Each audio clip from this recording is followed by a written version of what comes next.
Yorkie the Barbarian here, last of the Brigands of Brigantes. And we're going back to Pathfinder, Wrath of the Righteous, as we return to the Defender's Heart to rest a moment. Let's go. If time allows afterwards, if we don't get roped into something else, like the enemies, we will go to the day party house.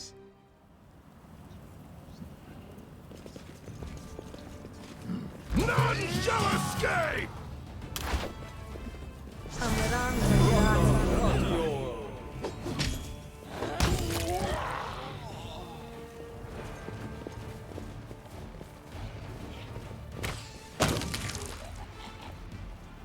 There we go.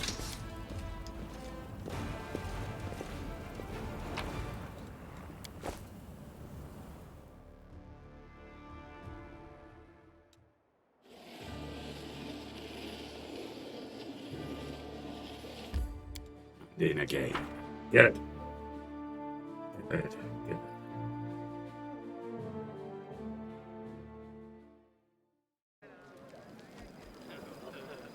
Move out!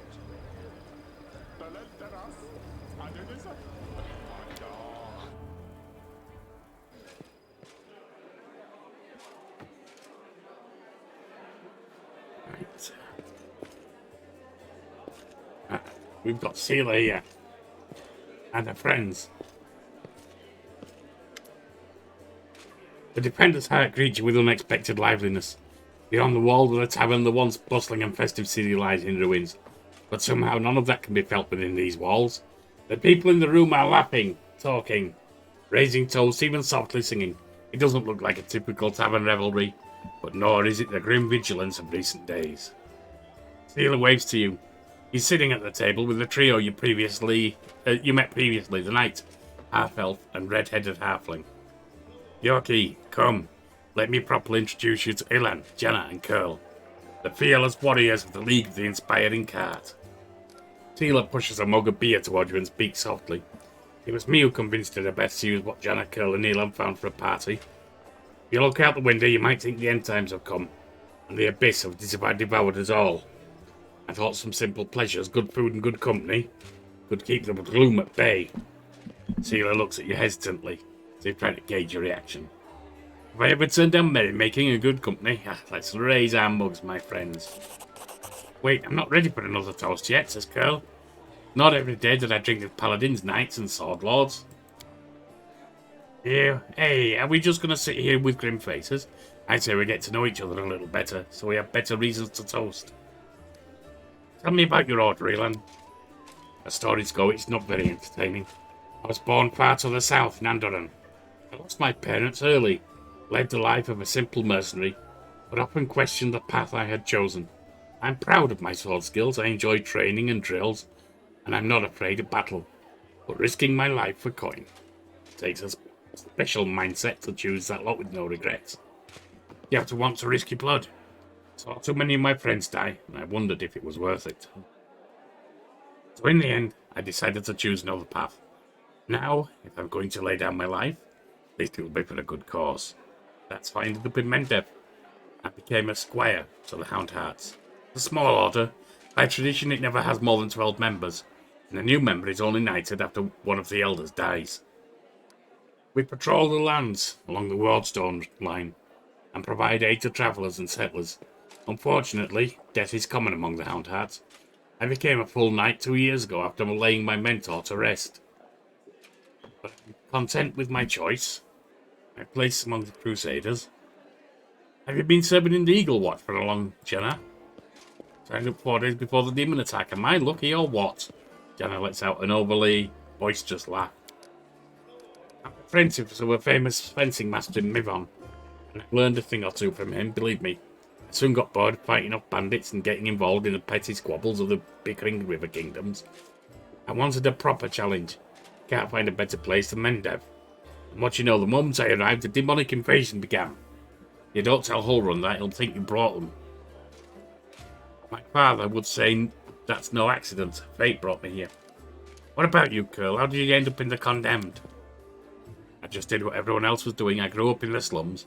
but everyone stole a little or maybe smuggled or guarded stashes, so Girl stares into his mug gloomily. I never killed anybody and I never did anything really bad. I got caught stealing, and when they made me choose between prison and the condemned, well, I didn't want to go to prison. I'm not that good a fighter, but as Norgoberger is my witness, a thief can also be useful in a war against demons. I've always been a good scout. I can sneak under the nose of any monster, but I don't know where my friends are now. We got separated when the demons rampaged through the city. You know, friend, whoever you were in the past, you're our friend now, and a crusader. The skills will be useful to us, you'll see. You all know Sealer. I met my noble sister on the road to Canabres. I was returning from the south with my fiancée and was happy to be in the company of a paladin of Iomedae. We said our farewells at the city gate, and I went north along the road to Dresden, to my order's camp.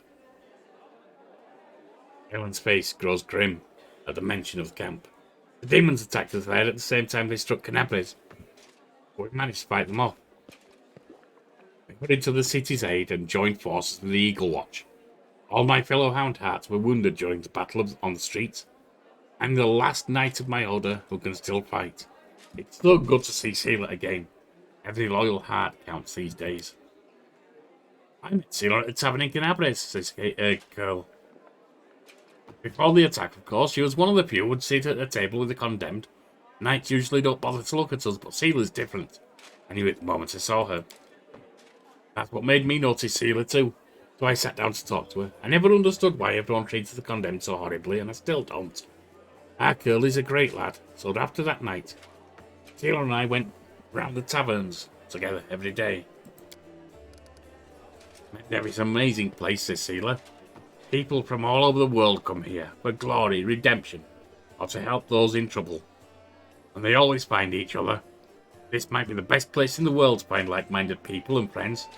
That was a toast in case you didn't notice. Hey Sealer, you called me over here just because, or you actually have something on your mind? I didn't just want to talk about today's celebration. You see, Ilan is in trouble. I want to help him, and I don't know anyone else in the city I can turn to. His fellow knights were all wounded in battle. Ilan shakes his head. Bad idea, sister. I told you. I don't want to bother anyone else with my problems. I need to handle them on my own. Oh, come on. Hiding your sadness from your friends is no way to live. Tell me more, Ilan. Why not? The young knight shakes his head. In all truth, I do not wish to impose. My problems are just minor troubles. A paladin of Iomedae and her friends certainly have more important things to do. I think now that Canabres has been overrun with demons. If I've learned anything in life, says Sealer, it's that there's nothing minor about good and evil. Sealer begins seriously, but then a little smile lights up her face. Take the three of you, for example. Seems like all you did was save one cat from some lesser demons. But look how many people are happy now. Their feet will never be sung of in songs, but who knows? Maybe thanks to this one joyous hour of peace and rest, the defenders of Canabres will find the strength to protect the city. Sealer catches her breath. I talk too much, don't I? Well, Sir Ilan, I want to help you, and my reputation as a holy warrior of Iomedae won't suffer if it's more of a minor adventure than a glorious feat. The knight sighs and seems a little embarrassed. All right, I'll explain. The life of a crusader has given me more than just a purpose and a chance to serve a righteous cause. When I abandoned the life of a mercenary, I came to Mendev. I gained something else I never expected. It's here that I met, may all the ladies here forgive me, the finest girl in all the world. It's a miracle she found any love in her heart for a bungler like me. But I'm not about to let this miracle go. Not even the Demon Lord Descari and all his demon army can stand in my way. Luckily, my beloved is now safely away from Canabres. For half a year, I've been getting up my courage to propose to her. I even ordered a ring from Derek's son Hammer. Let's duel her in Mendev. Independent knightly orders live mostly off donations. I'm not what you might call rich. But I so want to make Kiana happy. Oh, it took me 3 months to find a jewel the same shade as her eyes. And twice that long to scrape together enough money. Master Derek's work was worth it. I lost the ring during the demon attack. I'll probably never find a worthy replacement. The ring is most likely at the Hound Hearts camp outside the city. Ilan and his friends didn't have time to pack up their camp. First the demons ambushed them, and then they rushed off to help Gnabres. I think we should at least go there and check. Not right now, of course, but once the situation in the city is under control. Hey, it's worth checking it out anyway. Whatever's there, if it's demonic, we need to kill it. So fine, I'll help. Taylor puts a hand on your shoulder. Thanks for agreeing to help. Gillen is a good man and a true knight. I think the world should repay those who devote their time to doing good. Let's help him so he can propose to his beloved the way he wanted. Taylor, I hope you can convince her and Beth to let me go with you when you do this. I don't want to be parted from my friends. Of course, if the League of the Inspiring Cards has come together in this dark hour, we must continue onward together. Right, so that's done. Now we needed to talk to a priest about those nightmares. A stout old man with a fuzzy beard mumbles a prayer. He looks as tired as everyone else in the tavern, but determination is stamped on his haggard face. What can I do for you? Whenever I sleep outside the walls of Defender's Heart, I'm plagued by terrible dreams. Can you help me? The priest studies your face carefully. You look tired, but otherwise entirely healthy. If we were anywhere else, I would simply tell you to get some rest. We're on the border of the world wound, and I'm all too aware of what's happening to you. As you know, the wound is a rift between Golarion and the Abyss, and all the evil that feeds the Abyss does the opposite to this world. It feeds on Golarion. So it is that even when we cannot see demons near us, our ultimate fate and foe, the Abyss, is always surrounding us. Many soldiers fighting in the world wound experience similar things. They suffer terrible nightmares, get no peace, and sometimes even lose their minds. We are trained to help you with this affliction. By the will of Avdar, I have consecrated an altar here. That God's grace permeates the space around it, soothing everyone's soul and quieting thoughts during rest. If you find your nerves are fraying, seek out a holy place like this, approach it, and all the corruption will be cleansed for you. Alright, show me what you're selling. Sell junk. Not going to use that. Not going to use that. Going to use that. No one needs that. No one needs that. Certainly no one needs that.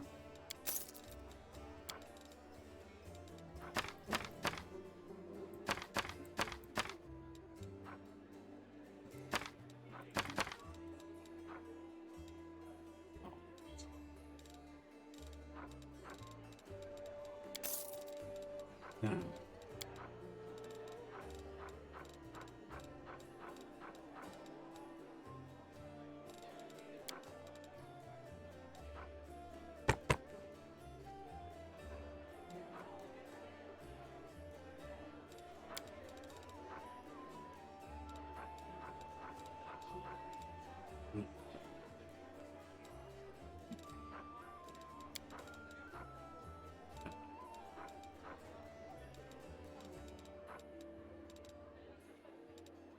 Take a scroll scriber's kit.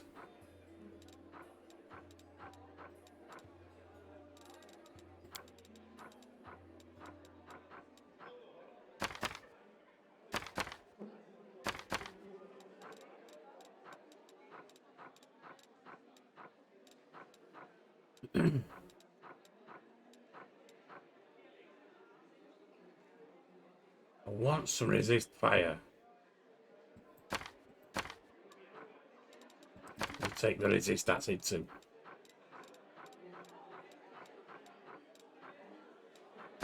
Restoration.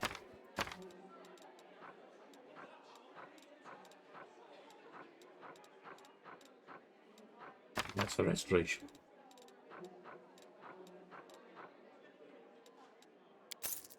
Fine.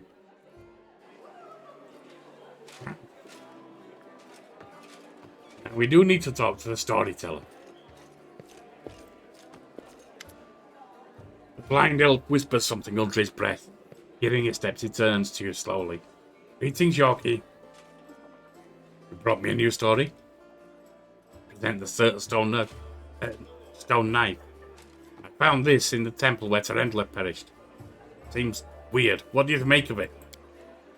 Storyteller reaches out and says softly, even from here I can feel strange energies emanating from the object. You don't mind, I'll examine it, using my method. I'll try to see the past of its owner, their emotions, and shreds of their memory. Maybe it'll help us better understand what we're dealing with. Storyteller touches the knife, his fingers clamping around the hilt with a hungry, masterful grip. His face contorts into an evil grimace, his voice disgustingly raspy. Hunger. My many legs bring me into the lair to my mother's feasting hall. Her swollen body overfilled with food is so huge that I have to look at it with all of my eyes at once. On top is her scrawny little head, with a long beak that is always yearning for more food. You feel feverish, and your chest, where the mysterious wound is concealed, feels hot. Your mind is flooded with a wave of visions that repeat the words of the old elf. Mother greets me with a placid screech. Stupid, greedy wretch whose only achievement is my birth. A creeping, wingless creature. It's your fault I have no wings. A symbol of greatness, a birthright I should have received from my mighty father. Mother points me to a crowd of whimpering subjects. Suggesting I fortify myself with their pathetic flesh. Not today. I summon my spawn and they fly to me, enveloping me in a teeming cloud. Like dark buzzing wings they unfold behind my back and lift me up. Mother has always been a stronger, but she did not expect this. I dive on her and rip her limp, bloated body with my claws. Ikor spatters the bone spurs of my heels. Oh, it's sinking to her flesh. I clench her pitiful tiny head and tear it off, along with shreds of meat. Victory. I am strongest. I am the son of my winged father. The elf grimaces with distaste. His voice becomes normal again. Appalling. Stories like that are the most difficult ones to keep with me. This belongs to a demon. Maybe Discari with the wings.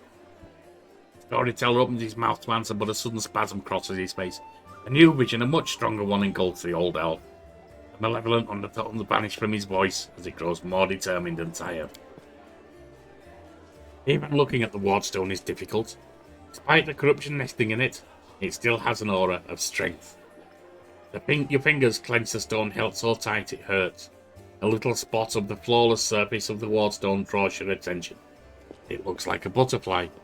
Corruption in the guise of something utterly harmless. But it will grow. You swing and stab the butterfly with a knife as hard as you can. Your fingers cramp painfully as howl invades your ears. Light, white light everywhere. The stone knife falls from the old elf's hands. Out of breath, he drops to his knees. He's trembling. The terror on his face, so unlike his usual dignified manner. What was that? That is not the past. That was something that is yet to happen, or rather might happen. One of the roads to the future. In one of the possible gestures, this future will help you cleanse the wardstone, or destroy it. You feel a longing to take the stone chisel and plunge it into your chest, right into the wound that has now opened up in it. It's hard to resist this feeling, but at the last moment your self-preservation instinct takes over, and you manage to keep control of your own hands. The old man stands up. He looks completely stunned. Never before has anything like this happened to me, but how? I'm not an oracle or a prophet, or is this another riddle from the past that has caught up with me? I must find out. Seeing stories that have happened is one thing, but seeing stories that are yet to happen. I don't know why this is happening now, but there is one thing I'm sure of. This is not a coincidence. This is a sign of coming changes, great changes. I shared your vision, and this knife, it tempted me. Did you? See what I saw? This has never happened before either. Could it be the magic of this object that you brought me? I sense dark energies in it that can cloud and charm the mind. Be careful with this item. It may have tried to influence you, but you managed to overcome its power and subdue it. Or perhaps something else happened to us. Something we don't yet understand. Can you see the future? No, obviously I can, but nothing like this has ever happened to me before. This future never opened his secrets to me before I met you. Gods, who are you and where have our paths crossed? I feel this is not a coincidence. Something momentous is happening. Destiny is pushing us towards something. What? Questions without answers. I swear, this morning, couldn't have imagined what awaited me. Maybe it's the knives that gives you this power of divination. The knife is a powerful object, but I feel its power is of a different nature. No, I felt the same as I do when I tell the past. This is my gift, but manifested in a completely abnormal way. Is what you saw destined to happen? No. The future is not set. It used to be a long time ago when the god Aradon guarded Golarion. But not now. Prophecies do not come true, or they do, but not in the way they were supposed to. I only saw one version of the future, one of the paths leading to it, but the choice has not been made. Our destinies are not set in stone. Who were you in your vision? I don't know. Someone strong and desperate enough to resort to extreme measures. I felt that what I was doing had to be done. Your powers are amazing. A few minutes ago I would have agreed with you, but the thing that has happened, it disturbs me. My gift has never manifested like that. Something has changed, and these changes frighten me. Please examine the items I'm carrying. Perhaps some of them will tell a story. Storyteller nods politely. Let me touch them and I'll see what I can see. The old elf carefully takes Yaniel's sword, Radiance. Powerful forces lie dormant in this sword. It used to belong to an incredibly bright and daring soul. The storyteller's hand runs carefully over the scale, but has still not lost its shine. Proud Tarendler, protector of Canapes, you devoted your life to serving people. Your death is a great loss, but perhaps I will be able to find out something about you that is unknown to your many admirers. Storyteller touches Finian. What a peculiar weapon. I sense intelligence in it. It seems dented. Grandpa Elf, watch where you're poking your fingers. It tickles. The elf looks at you with unusual impatience. Shall we?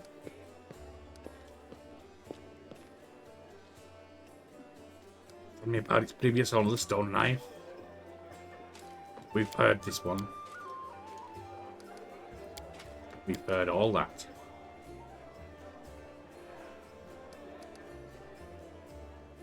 Give me one story. Tell me about Tarendler's skill.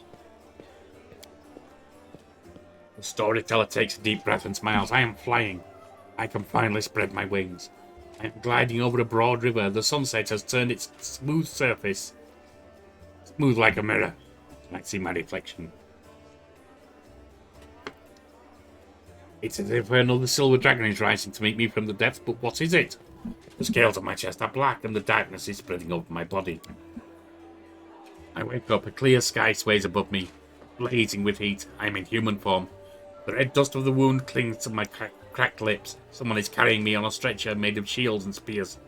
I am so weak I can barely lift my hand to my face. The sight of my own hand terrifies me. It is black and the skin glistens like scales melted by fire. I probably ought to cry, but I only feel hatred and nausea. All these people around me, out of sympathy for them, did I choose to leave the mountains. I gave up my flights over rivers. I went to the demon's lair. They don't have a scratch on them, but I am infected with foulness. Not fair. My life is more precious than their pathetic existence. Oh, how I hate them in this moment. And then I suddenly feel shame. No, these are not my thoughts. Crusaders carrying me are my good friends. I'm glad they did not suffer, but I hate them and myself so much. Pain and hatred pierce me all at once. All because of them. All because of them. Someone walking beside me touches me, talks to me, but the only thing I hear is your mentor. He will come. He will help. And I lose consciousness. Storyteller takes a deep breath, exiting the vision.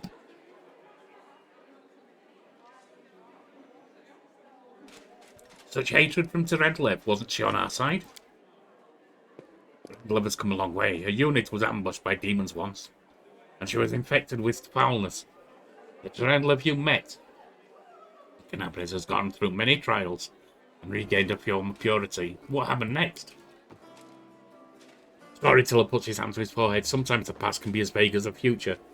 We all know how Terendlev's story ended, but the beginning is hidden from us. Maybe if we find something else that used to belong to her, we will know more about her struggle. However, no matter what we learn, remember, her soul, the soul of a true dragon, overcame every obstacle, endured every torment. She was able to purify herself. Dragons are truly powerful, not only in body, but in spirit too. Well, my friend, I must turn in, so for now, good night. Head on!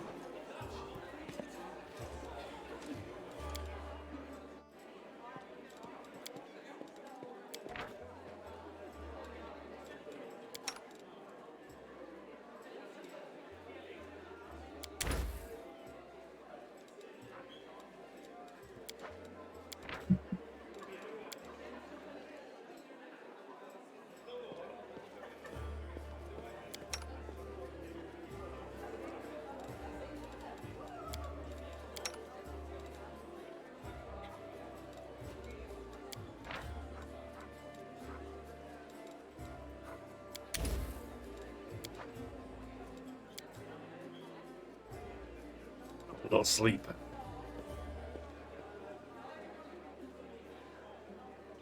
Already, yeah, all I did was sleep. After 1 day's running around, I feel alone. I fancy another nap.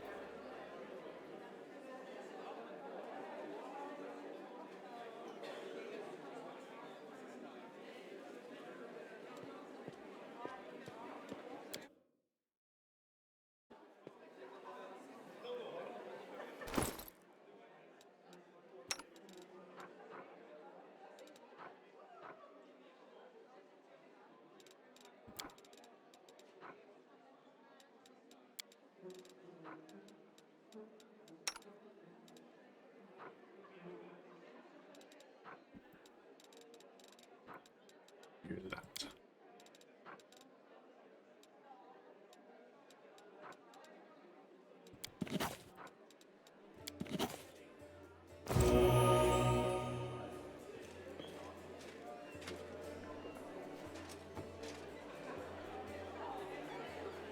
Demons, the demons are attacking. Please talk to Rebecca as soon as you can. Help us defend the tavern. Alright. I thought we could get further, but no. We've waited too long. And so we will end on a short one today. I don't think I can talk to him anymore, can I, right now? No. We can do nothing but defend the tavern right now. Which we will do next time, because that will take a while. So for now, very well. Join me next time when we defend the Defender's Heart.